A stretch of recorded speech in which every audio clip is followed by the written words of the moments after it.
La Maison des Jeunes à Eastman était déjà une maison des jeunes vivante avec des jeunes qui avaient déjà un sentiment d'appartenance à cette maison des jeunes. Par contre, le constat des intervenantes, c'était vraiment, il y a quelque chose à faire par rapport aux saines habitudes de vie.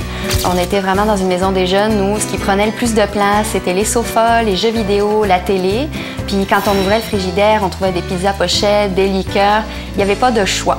L'intervenante de la Maison des Jeunes avait déjà une idée derrière la tête. Son objectif, c'est d'avoir une grande table en se disant si on veut bien manger, il faut qu'on ait une table sur laquelle on va préparer nos bons repas et autour de laquelle on va s'asseoir tous ensemble pour déguster ce repas-là.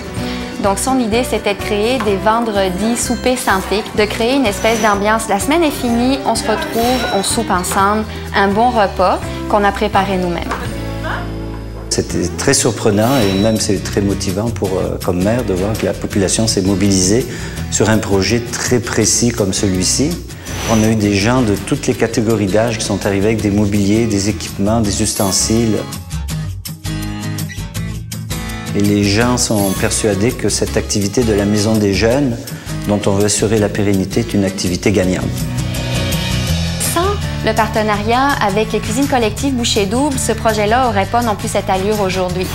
L'an passé, quand on a commencé le projet, c'était avec un vrai soutien des cuisines collectives.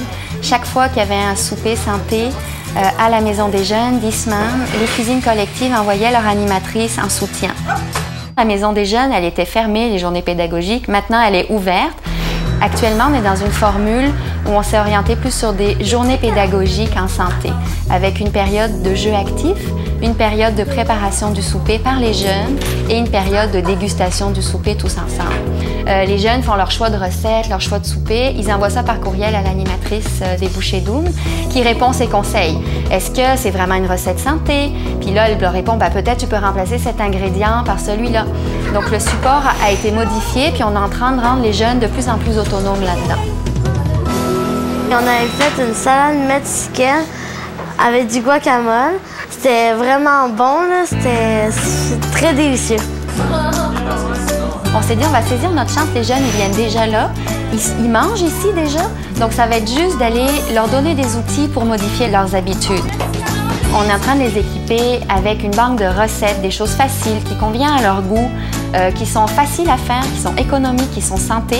Ce qu'il y a d'aussi vraiment agréable, c'est de se dire que la table, elle est utilisée, la vaisselle, elle est utilisée. Moi, ça me dit que les jeunes, ils s'assoient tous ensemble pour prendre un moment et manger ensemble.